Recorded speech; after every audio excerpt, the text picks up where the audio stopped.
Berham, semalam kok cepat amat tidurnya? Ya Papa, Berha mau cepat-cepat bangun pagi supaya badan dan pikiran segar untuk mendengarkan firman Tuhan. Karena dengan mendengar firman Tuhan, kita diberi hak mengenal Allah. Pinter. Yuk, kita segera mulai.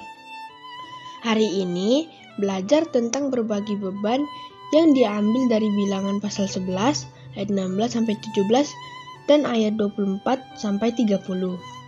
Sepertinya berbagi beban yang dimaksudkan dalam Alkitab adalah bekerja sama.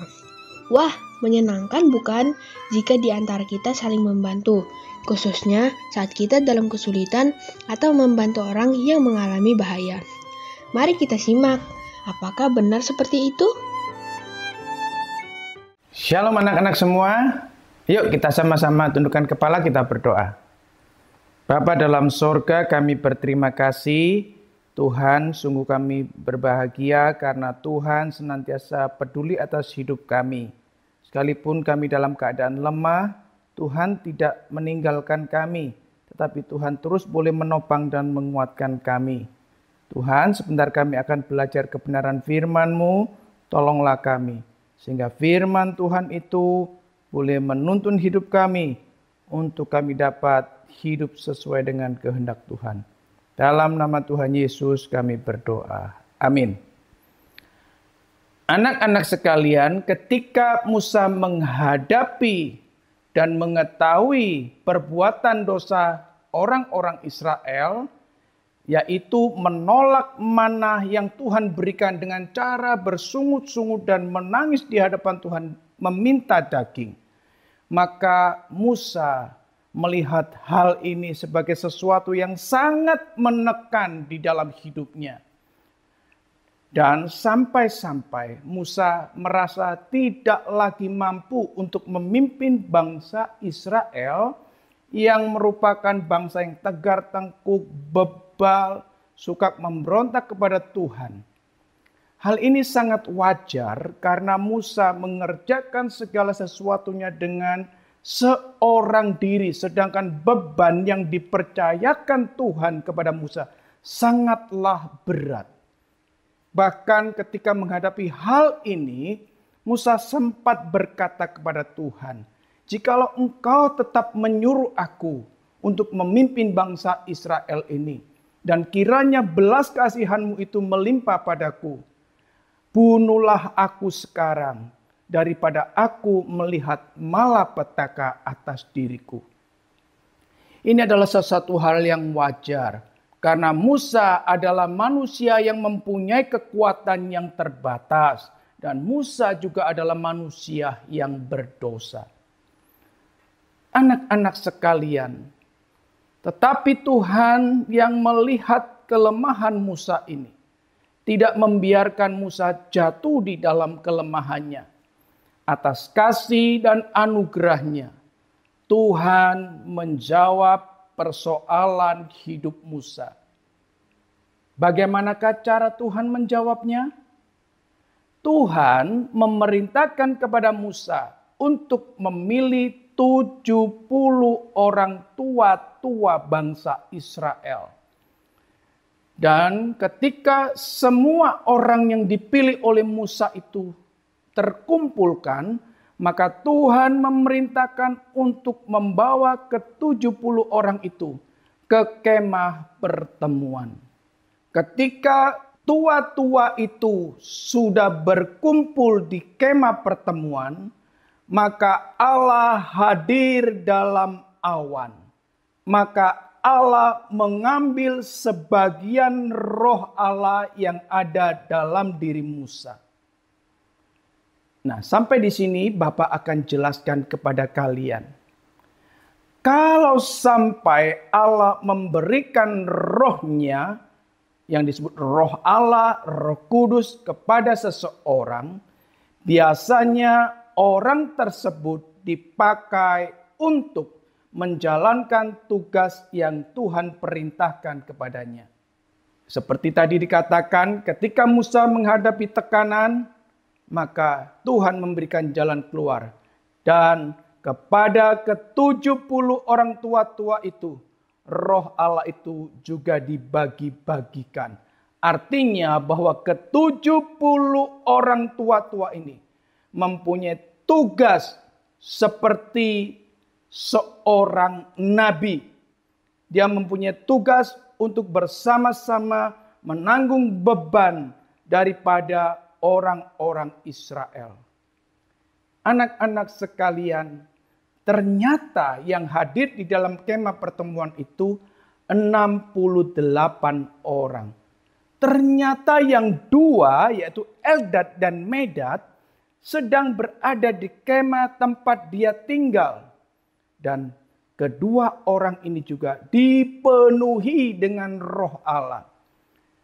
Hal ini menunjukkan bahwa roh Allah itu tidak dibatasi oleh tempat. Mereka yang 68 dipenuhi di kemah pertemuan, sedang yang dua orang dipenuhi di kemah mereka tempat tinggalnya. Anak-anak sekalian, sekarang Musa tidak lagi memerintah, memimpin orang Israel dengan sendirian, tetapi dibantu dengan 70 orang tua-tua orang Israel. Kita bersyukur bahwa Tuhan tidak membiarkan Musa jatuh di dalam mengasihi dirinya. Tuhan tidak membiarkan Musa jatuh di dalam kelemahannya. Tetapi Tuhan tetap memberikan kekuatan untuk Musa bersama dengan 70 orang tua-tua terus memimpin bangsa Israel. Anak-anak sekalian, bagaimana dengan kita yang hidup di dalam zaman ini? Di dalam zaman ini sangat berbeda dengan zaman Nabi Musa ataupun nabi-nabi lainnya yang hidup di dalam perjanjian lama. Kita sekarang yang hidup di dalam percaya kepada Tuhan Yesus Kristus, yang menerima Tuhan Yesus Kristus sebagai Tuhan dan Juru Selamat. Roh Kudus itu sudah ada tinggal di dalam hidup kita secara tetap atau secara permanen. Karena kalau di dalam perjanjian lama, itu Allah memberikan rohnya, setelah tugas itu selesai, maka roh Allah meninggalkan orang tersebut. Tapi kita bersyukur, kita sebagai anak-anak Allah di dalam zaman ini, Roh Kudus sudah tinggal di dalam hati kita. Itu berarti kita juga diberi tugas oleh Allah untuk mengerjakan pekerjaan-pekerjaan Tuhan.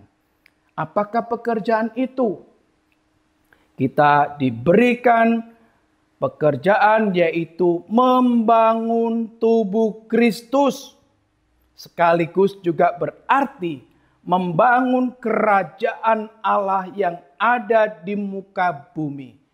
Ketika Allah memberikan rohnya kepada banyak orang, artinya Allah mau melibatkan lebih banyak lagi orang untuk bersama-sama bergandeng tangan, bersehati, membangun kerajaan Allah di muka bumi sesuai dengan talenta yang Tuhan berikan kepada tiap-tiap orang. Puji Tuhan. Hari ini ada satu pelajaran yang indah bahwa roh Allah, Roh Kudus yang diberikan kepada setiap anak-anak Tuhan adalah untuk membangun kerajaannya. Siapkan dirimu untuk bersama-sama terlibat di dalam membangun kerajaan Allah. Amin. Bapa dalam sorga, kami berterima kasih jikalau Tuhan sudah memberikan Roh Kudus yang tinggal dalam hati kami, bukan untuk 1-2 hari, 1-2 tahun, tetapi Roh Allah atau Roh Kudus itu tinggal dalam hati kami untuk selama-lamanya. Bahkan kami berterima kasih, kami yang tak layak ini, Tuhan berikan kesempatan untuk boleh bersama-sama membangun tubuh Kristus, membangun kerajaan Allah yang ada di muka bumi. Untuk kami boleh mempermuliakan nama Tuhan. Dalam nama Tuhan Yesus kami berdoa. Amin. Puji Tuhan, selain yang sudah Berham bicarakan di awal, ternyata ada hal baru yang dibukakan buat kita, yaitu dengan bekerja sama, kita bisa membangun tubuh Kristus. Jadi, tidak boleh sendiri-sendiri loh. Kenapa?